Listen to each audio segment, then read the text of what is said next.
이화대학교의 교회 여러분 안녕하십니까? 벌써 가을 학기입니다. 2022년 2학기 우리 대학교의 작년부 성경 공부 대면으로 하고 싶었으나 코로나 상황이 녹록치 않아서 학교가 중간고사가 있는 한 10월 중순까지는 우선 온라인으로 진행하도록 하겠습니다. 지난 학기에 말씀을 따라 걷습니다로 시작했는데 이번 학기는 그 말씀을 따라 걷습니다 2 시즌 2로 또 매주 하나님 말씀을 이제 묵상하는 그런 시간을 진행하도록 하겠습니다. 9월의 첫 주일인 오늘은 제가 독일 출장 중으로 없는 주일인데요. 창조절 Season of Creation이 시작되는 주일입니다. 오늘 박인희 목사님 또 송진수 목사님 두 분께서 수고하셔서 예전 색깔도 이제 성령 강림절의 붉은색에서 녹색으로 바꾸고 하나님의 창조 세계 또 창조주 하나님의 섭리를 돌아보는 그런 계절을 대림절 전까지 갖도록 하겠습니다. 그래서 오늘은 다시 한번 이 하나님의 창조 세계에 대해서 돌아보는 그런 말씀을 묵상하고 싶습니다. 창조절 아직도 조금 생소하게 느껴지시죠? 그리스도교 2000년 역사에서 가장 최근에 지키기 시작한 절기라 할 수 있습니다. 왜 창조절이 필요한가 보면은 성령 강림절이 보통 6개월이나 길게 이어집니다. 좀 길다. 그 다음에 뜻밖에도 우리 교회력, 교회 달력에는 성자나 성령과 관련된 절기는 있는데 성부, 하나님과 관련된 절기가 없다는 점이 크게 작용을 했습니다. 그래서 긴 성령 강림절을 반반 정도로 나눠서 전반부를 성령 강림절로 그리고 후반부를 창조절로 지키면서 창조주 하나님을 생각하는 그런 절기로 지켜가려고 합니다. 한마디로 창조절은 하나님의 창조의 뜻을 기억하고 창조 질서의 회복을 위해서 기도하는 기간이고 실천하는 기간입니다. 보시다시피 창조절의 예전색은 저렇게 숲을 상징하는 녹색이 되겠습니다. 밤에 남산타워 기둥 색깔이 그날의 공기오염에 따라 바뀐다는 것을 아는 서울 시민이 그리 많지 않은 것 같습니다. 오늘 밤에도 한번 확인해 보시죠. 오른쪽부터 보시면 빨간색이면 대기질이 나쁨이고요. 가운데 초록색이면 보통이고 왼쪽 파란색 그때 나가시면 됩니다. 빨강은 시간당 미세먼지가 126크론으로 야외 활동을 자제하십시오 라는 뜻입니다. 파랑은 45유크론으로 이게 평상시에 제주도 공기처럼 좋은 공기다 그런 뜻입니다.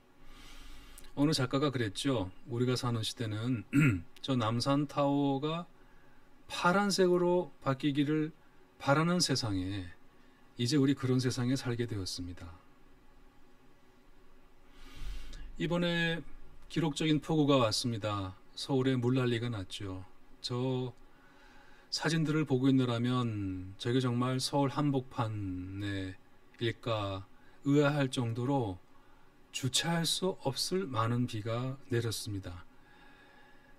이것이 기후변화 때문이라고 하는 것은 이제 아무도 부인하지 않고 더욱 안타까운 것은 이번에 귀중한 인명을 앗아가고 수많은 이재민을 발생시킨 저런 대폭우, 대한민국에서 가장 부유하다 할 수 있는 그 한가운데 내린 비로 당한 이번의 재난 상실, 이게 앞으로 좀 더 자주 더 심각하게 벌어질 수 있다라고 하는 거, 우리 그 점 앞에서 정말 망연자실하게 됩니다.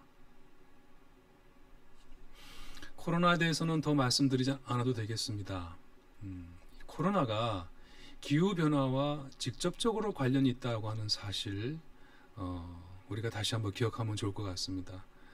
저렇게 마스크를 쓰고 얼마나 힘듭니까? 눈에 보이지도 않는 저 한 가닥 RNA 때문에 정말 팬데믹, 세계적인 대유행으로 지금 3년째 접어들어서 우리 모두가 고통받고 있는데 뭐 박쥐의 몸에 있던 인수공통 감염병 바이러스가 어쩌다가 우리 인간의 몸에 와서 이 세계화 시대 비행기를 타고 순식간에 전 세계로 번져갖고 이렇게 됐을까요? 정말 지금 그 사망자를 보게 되면 인류가 제3차 대전을 치르고 있다라고 말해도 무방할 정도로 엄청난 희생을 따르고 있는데, 열대지방에 살던 박쥐가 기후변화로 따뜻한 온대지방으로 이렇게 서식지를 넓히면서 또 조용히 박쥐들이 잠자고 있는 깊은 동굴 앞까지 인간이 숲을 파괴하고 불도저로 밀고 들어가서 그 서로 다른 생물 종 간 접촉을 일으키면서 박쥐 몸 안에 있던 한 바이러스가 이렇게 옮아와서 이 고통을 당하고 있는 거, 우리 모두 인간이 하나님의 창조 세계를 파괴하고 또 망가뜨린 거기에서 이제 기인한 문제라고 우리가 모두 알고 있습니다. 이제 우리가 이 문제를 더 이상 외면할 수도 없게 되었습니다. 우리는 더 이상 이렇게 살 수가 없는데요.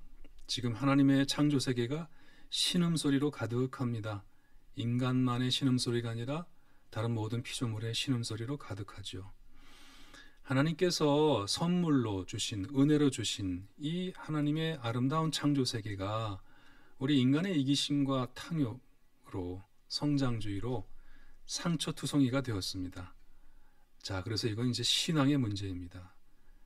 제가 적었습니다만 이 세계 교회는 이미 자연 세계에 대해 범죄를 저지르는 것은 신앙적으로 죄다라고 아주 명확하게 선언했습니다.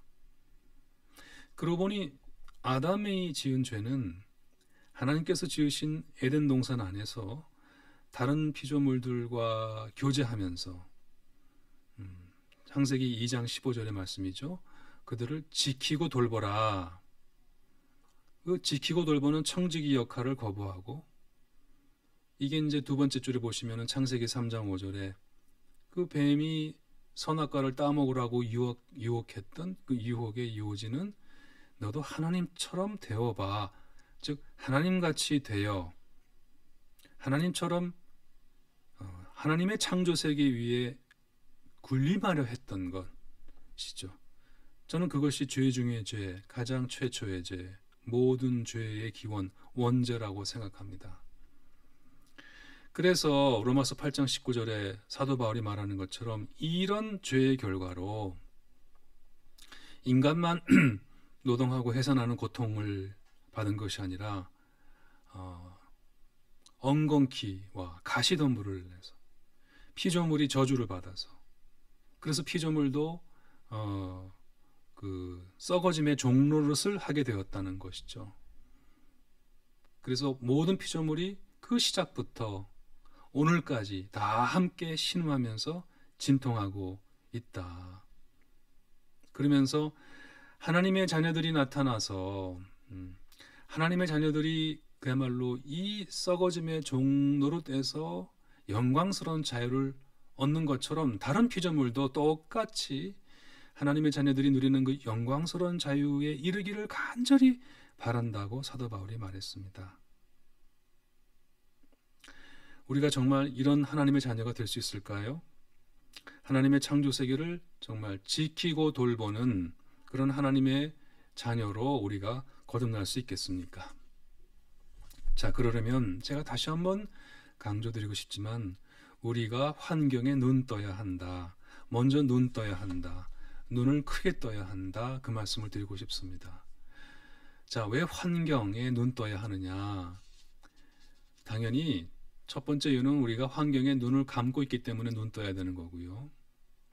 둘째 이유는 제가 환경이라 말을 썼습니다마는 그것을 우리 신앙의 눈으로 보면 그냥 환경이 아니라 하나님의 아름다운 창조 세계이기 때문입니다. 자, 우리가 지금 환경에 눈을 감았다고 말할 때 그 말은 뭐냐면 사실 눈 뜨고 보고도 보지 못한다는 말이죠. 피카소의 작품 잘 모르는 사람은 이게 무슨 그림이 이래 할 수 있지만 알아보지 못하고 보면 쓰레기통에 버리겠죠. 자, 그것은 보고도 보지 못하는 겁니다. 눈 감은 겁니다. 마찬가지죠. 하나님의 작품인 이 우주 만물을 보고도 피카소의 그림보다 훨씬 걸작인 그 우주 만물을 보고도 그것의 가치를 알아보지 못하고 경탄할 줄 모른다면 그거 역시 눈 뜨고 보지 못하는 것과 똑같습니다. 자, 눈을 뜬다. 그 말은 그동안 못 봤던 거를 처음 본다는 말은 아닙니다.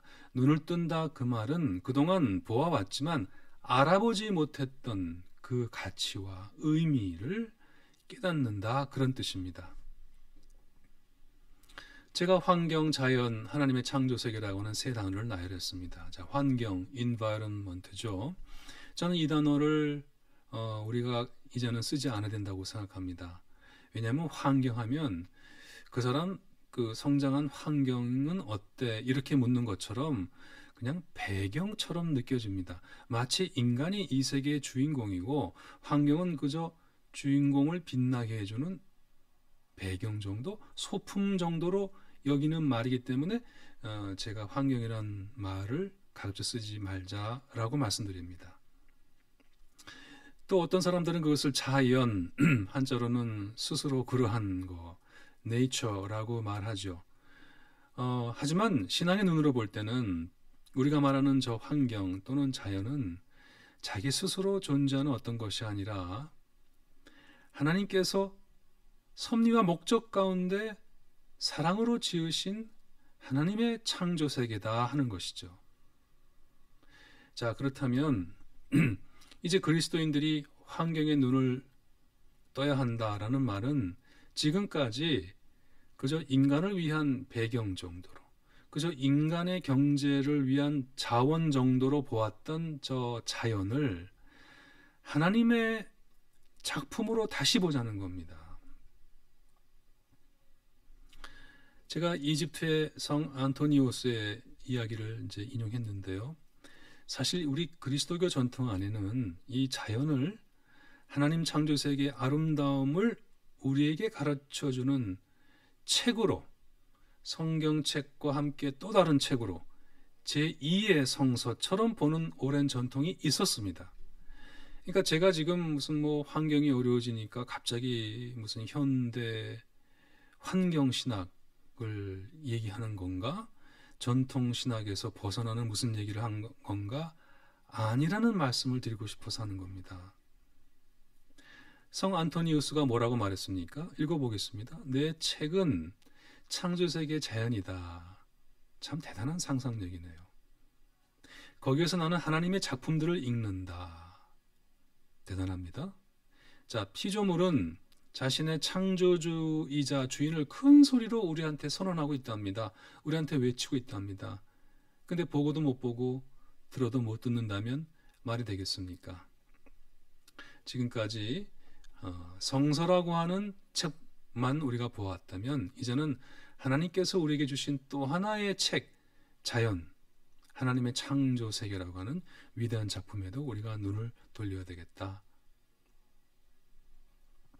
자, 제 이 말은 굉장히 성서적인 근거를 가지고 하는 말입니다. 그것도 그 긴 성서의 맨 첫 장 얘기를 근거로 하는 겁니다. 66권에 이르는 성서의 가장 첫 번째 책이 창세기고 그것도 창세기의 맨 첫 장이 1장이죠. 자, 저는 창세기를 자연과학 교과서로 읽으려 해서는 안 된다고 생각합니다.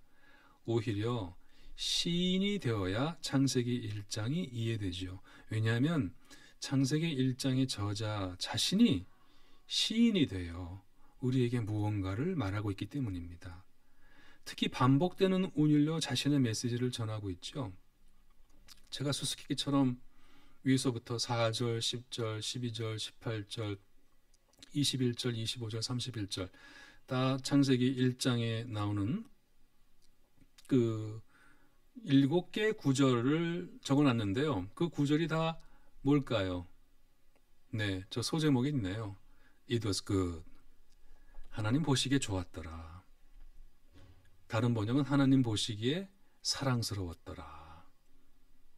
그 뜻입니다. 또는 하나님 보시기에 아름다웠더라. 자, 그렇게 이 창세기 1장의 저자가 시인이 되어서 반복되는 운율로 우리에게 이야기를 합니다. 자, 하나님께서는 하루하루 창조를 마치시고 좋았다라고 말씀하시죠. 그래서 창세기 1장은 좋았다로 시작해서 6번 반복한 다음에 심히 좋았다. It was very good. 이렇게 끝나는 장입니다. 그래서 어느 성사학자가 별명을 붙였는데 창세기 1장의 별명은 좋았다 장입니다. 말씀드렸지만은 good, 좋다는 beautiful, 아름답다 또는 lovely, 사랑스럽다로 번역될 수 있습니다. 하나님께서는 매일 창조의 수고를 마치시고 좋다, 아름답다, 사랑스럽다고 7번을 경탄하신 겁니다. 이것이 창세기 1장이 우리에게 주는 가장 중요한 메시지입니다. 성경을 딱 열면 그 맨 처음이 우리에게 말하고자 하는 바는 우리가 사는 이 세계가, 물질로 이루어진 이 세계가, 보통 자연이라 불리는 이 세계가 결코 악하고 추한 세계가 아니라 하나님께서 지으시고 경탄하고 감탄하신 선하고 아름다운 세계다라고 하는 것입니다. 그것이 성서의 문을 여는 정말 대빵빠레와 같다 할 수 있죠. 자, 그럼 이것이 왜 중요할까요?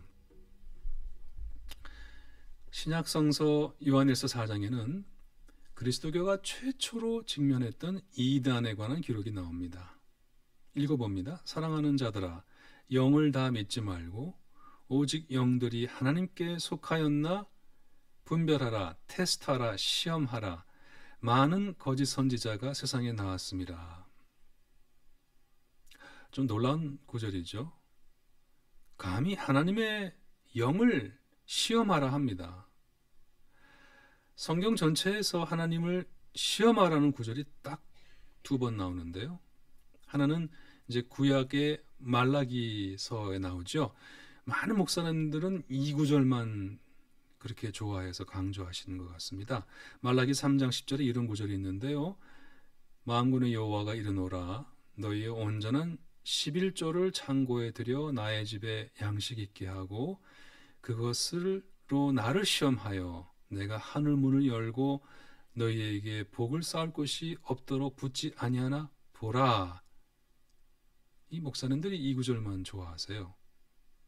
하지만 지금 읽은 이 요한일서 9절, 이것은 어지러운 이단 사상이 창궐할 때 어떤 영이 하나님의 영인지 아니면 반대로 적그리스도의 영인지를 분별하고 시험하라고 강력히 권고하면서, 자, 그 아래 제가 다시 인용한 그 다음 절에서 그 구별과 분별의 기준을 이렇게 명확히 제시합니다. 읽어봅니다.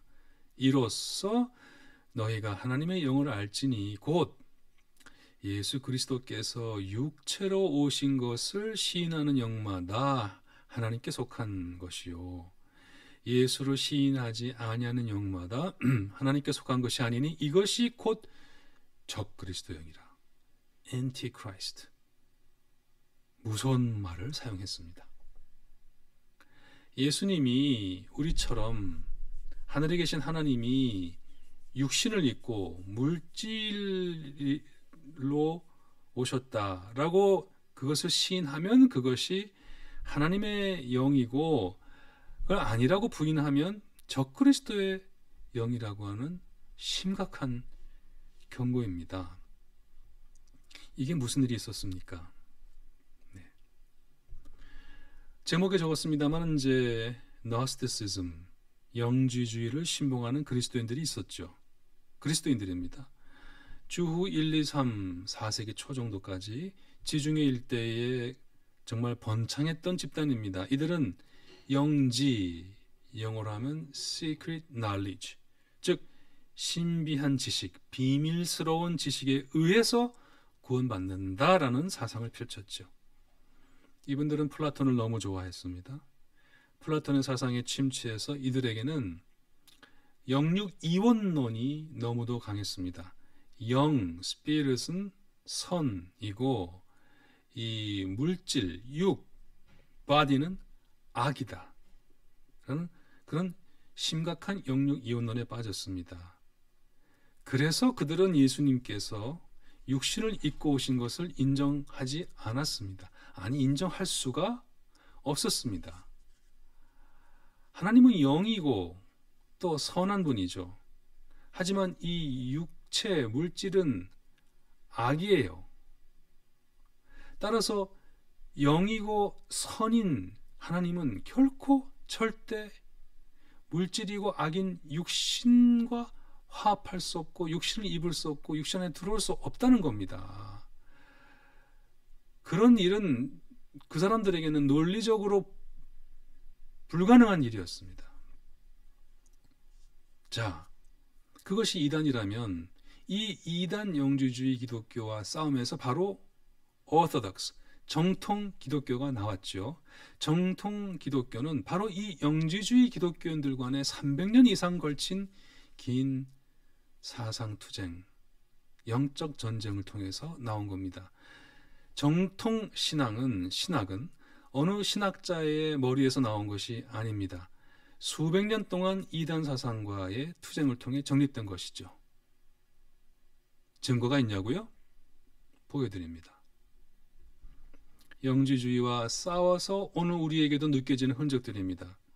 자, 우리가 사도신경에서 전능하사 천지를 만드신 하나님 아버지를 내가 믿사오며 라고 고백할 때 우리는 영이고 선이신 신은 육이고 악인 물질을 만든 적이 없다는 영지주의 교소를 반대하고 하나님께서 천지를 만드신 분이다.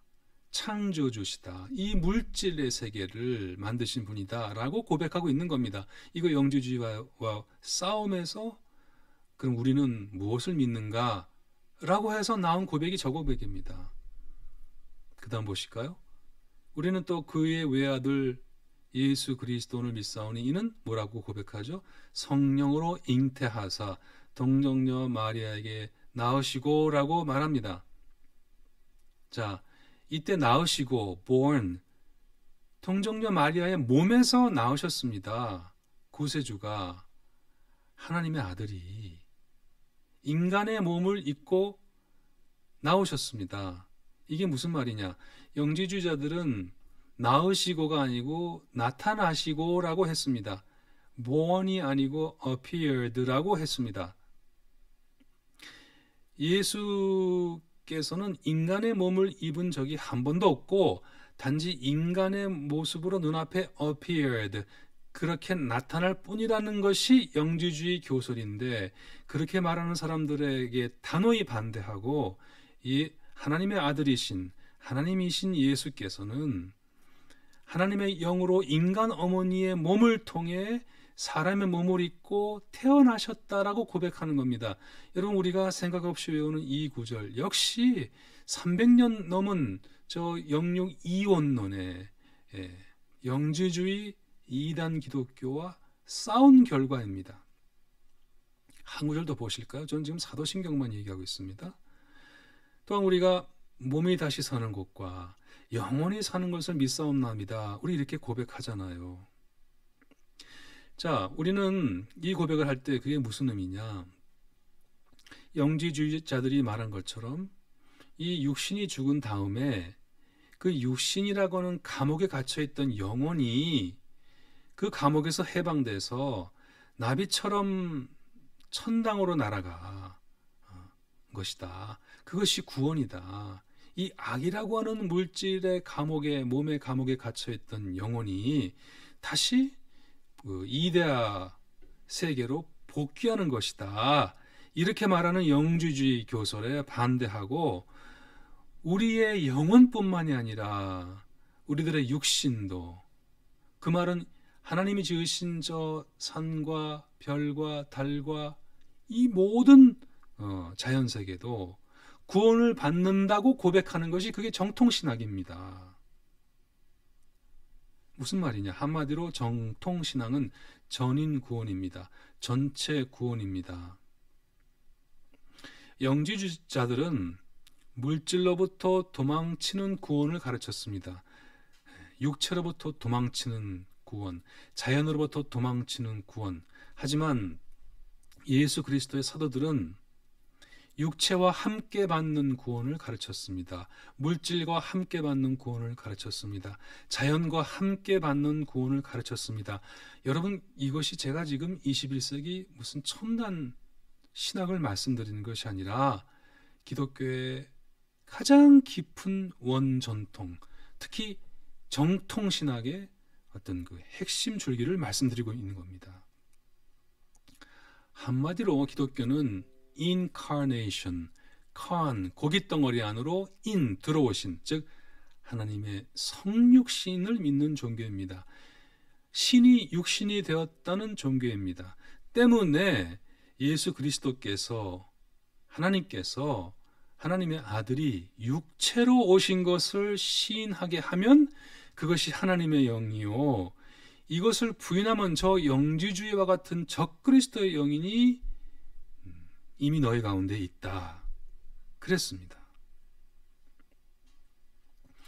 자, 이렇게 그리스 철학자들이 참 영육이원론에 빠졌는데요. 그 역사 기록을 보니까 그리스의 철학자 가운데 셀루스라고 하는 사람은 초대 기독교인들을 가만히 보면서 뭐라고 조롱했냐면 필러소매틱이다. 네, 필러 하면 이렇게 뭐를 사랑하는 거잖아요. 소마, 몸이거든요. 저놈들은 몸을 사랑하는 놈들이야 라고 말했습니다. 플로티누스, 즉 신플라톤주의자의 말하자면 대가지요. 그 사람은 이렇게까지 말했습니다. 진짜 철학자는 몸이 아니라 영혼에만 전적으로 관심을 가지는 자다, 이렇게 말했습니다. 자, 이런 철학이 지배하던 세상 안으로, 이런 이원론적 사상이 지배하는 세상 안으로 바울이 예수 그리스도의 복음을 들고 들어가서 뭐라고 했습니까? 자, 그것이 바로 맨 밑에 적은 고린도전서 6장 19절에서 20절까지입니다. 읽어봅니다. 너희 몸은 너희가 하나님께로부터 받은 바 너희 가운데 계신 성령의 전인 줄을 알지 못하느냐. 그러므로 너희 몸으로 하나님께 영광을 돌리라.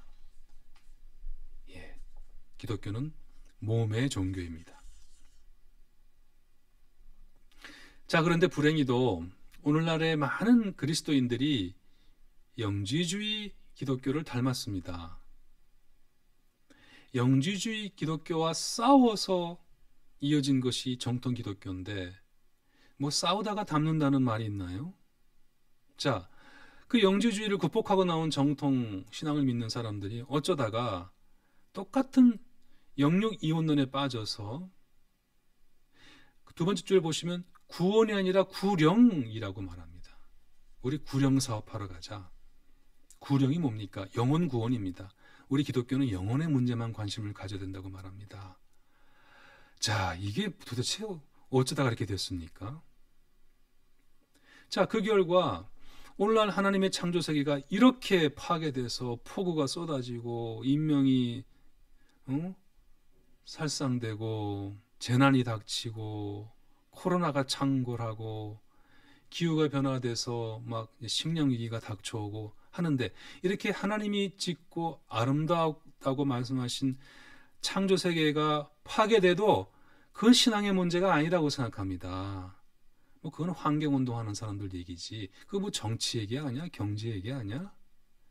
오직 대신 죽어서 가는 천당, 즉 이 육체가 소멸된 후에 영혼만 들어가는 천당만 가르칩니다. 그래서 구령사업하자고 합니다. 그러니 북극의 빙하가 녹아서 해수면이 상승해도 매일 하나님께서 지으신 생물종이 매일 100종 이상이 멸종해도 눈도 깜짝 안 합니다. 그건 신앙의 문제가 아니라고 생각하는 거예요. 더욱 놀라운 것은 세 번째 줄에 적었습니다만은 이게 실제 조사 결과인데요. 교회에 열심히 출석할수록, 그리고 목사님의 설교를 열심히 들으면 들을수록 그것에 비례해서 이 기독교인들의 환경 문제에 대한 이 관심이 떨어진다는 겁니다. 그러니까 이 기독교에 깊이 귀하면 환경에 대한 관심과 반비례 한다는 것이죠. 한 예를 들어보겠습니다. 제임스 와트라고 하는 미국의 한 장관은 그 레이건 행정부 때의 장관인데, 오늘 기자가 물었습니다. 아니 왜 레이건 행정부에는 이 심각한 환경 문제에 대한 환경 정책이 없느냐? 그랬더니 한 나라의 장관인 이분이 하신 말씀이, 아니 예수님이 언제 재림하실지 모르는데 왜 그런 정책이 필요합니까? 라고 말했다는 거죠. 자, 보십시오. 잘못된 신학이, 잘못된 세계관이 우리의 눈을 감기고 우리의 귀를 가리고 있습니다.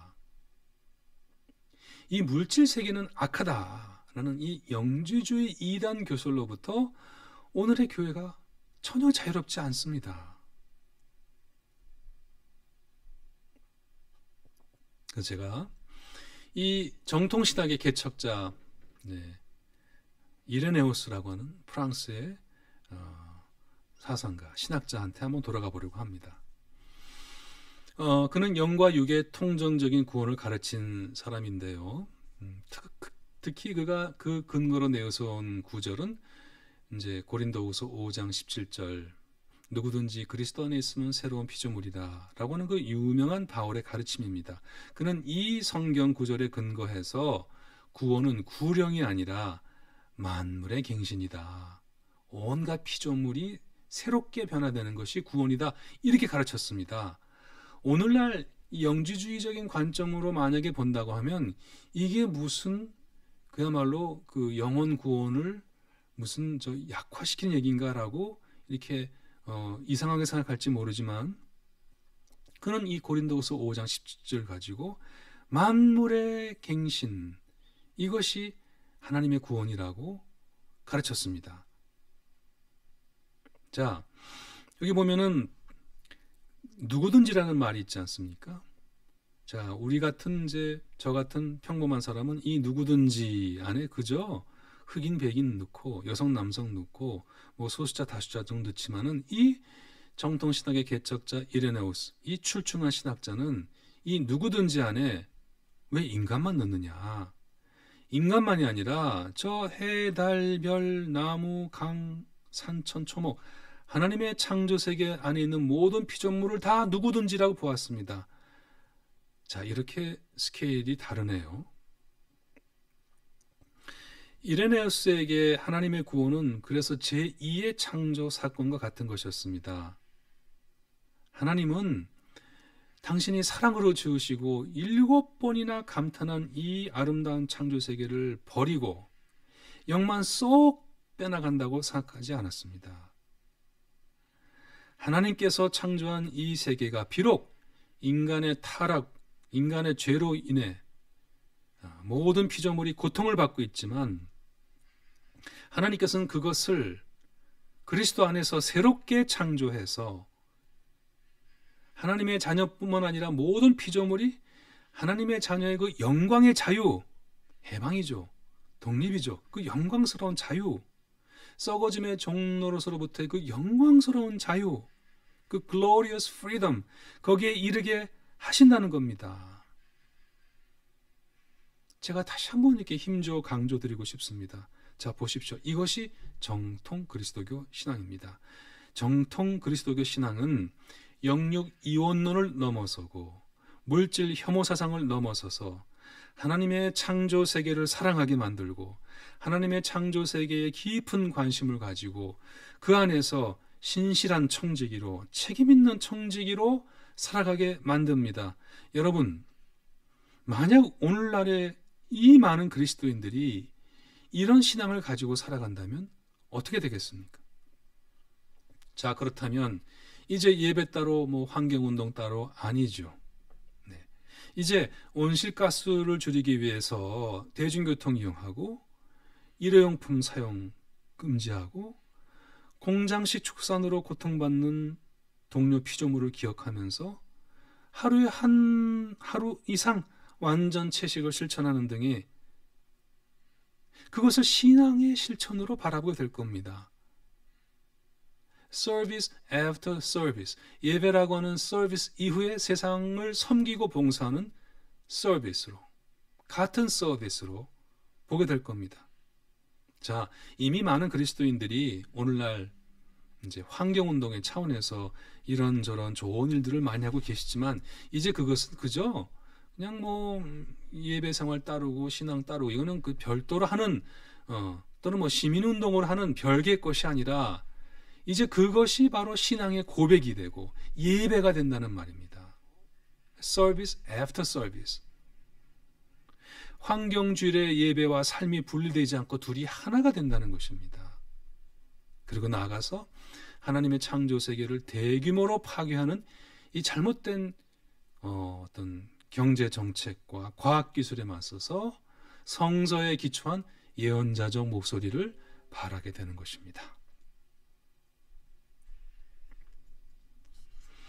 저렇게 가운데 하얀 옷을 입고 계신 분이 전 세계 3억이나 되는 정교회 오르토독스 처치의 그 지도자 바르톨로메우스 세계 총대주교입니다.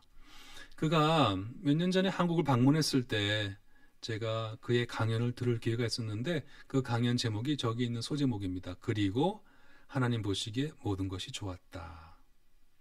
이런 기조연설에서 이 바르톨로메우스 총대주교는 참 놀라운 얘기를 했습니다. 지금 우리가 직면하고 있는 이 위기는 생태적 위기가 아니라 이것은 영적 위기다. 그것을 강조해서 제 눈을 번쩍 뜨게 만들었습니다. 그가 이렇게 말합니다. 우리는, 읽어봅니다. 우리는 지구를 창조주의 선물로 보지 않기에 지구를 무신론 쪽으로 다루고 있습니다. 하지만 미래 세대를 위해서 이 선물을 받아들이고 이 선물을 유지하고 이 선물을 전달하는 것이 우리의 임무입니다. 이렇게 말했습니다. 참 인상적인 이야기죠. 바르톨로메우스 대주교는 그 구체적인 방법으로 감사와 절제를 제안했습니다. 무슨 말입니까? 하나님의 창조 세계는 우리의 소유나 우리의 재산이 아니지요. 자, 그것은 우리가 하나님께로부터 받은 소중한 보물이고 거룩한 선물입니다. 여러분, 선물을 받을 때의 올바른 태도가 뭡니까? 뭐 내 거 받는 것처럼 그게 올바른 태도인가요? 감사죠. 참 고맙지 않습니까? 그리고 하나님의 이 자비로움에 대한 우리의 태도는 무엇입니까? 절제지요. 하나님께서 우리에게 무상으로 은혜로 주신 이 세상의 자원들은 우리의 필요를 충족시키면서 공정하게, 공평하게 모두의 행복을 위해 나누어 쓰라고 주신 것이죠. 그러므로 우리가 그것들을 함부로 남용하거나 낭비해서는 안 됩니다. 그것은 현재 모든 인류가 공유해야 될 것이기도 하지만은 우리 세대만의 것이 아니라 앞으로 올 우리들의 자녀의 미래 세대 것이기도 하기 때문입니다. 그러므로 감사와 절제는 앞으로 오는 우리의 아이들에 대한 우리의 어떤 사랑의 표시다라고 우리 바르톨로메우스 총대주교가 말했습니다. 교회 여러분, 자 이제 그러므로 우리는 우리들의 아이들을 위해서 또 그 아이들의 아이들을 위해서 이제 기도하고 실천하는 그런 녹색 그리스도인이 되어야 하겠습니다. 하나님께서 창조하신 맑은 공기를 회복하고 푸른 하늘을 회복하기 위해서 정말 실천하는 선한 청지기들이 되어야 하겠습니다. 하나님께서 지으시고 참 좋다, 정말 아름답다, 너무 사랑스럽지 않아? 라고 감탄하신 이 하나님의 선물인 창조세계, 저 자연을, 저 환경을 감사함으로 받고 절제하면서 지키고 돌보는 것이, 그것이 오늘 우리를 향한 하나님의 선하시고 기뻐하시고 온전하신 뜻입니다. 자, 그러므로 여러분, 그러기 위해서 우리가 이제 환경에 눈떠야 합니다. 그리스도인들이 환경에 두 눈 크게 떠야 합니다. 이제 우리가 하나님의 창조 세계에 눈 떠야 하는 것은 단지 그 세계가 지금 위기에 빠졌기 때문만이 아니라 그 세계가 너무도 아름답기 때문에 우리는 하나님의 창조 세계에 두 눈 크게 떠야 됩니다. 그렇게 2022년 가을에 맞이하는 창조절 아름답고 거룩하게 모두 보내시는 여러분이 되시기를 바랍니다. 첫 시간 마치겠습니다. 감사합니다.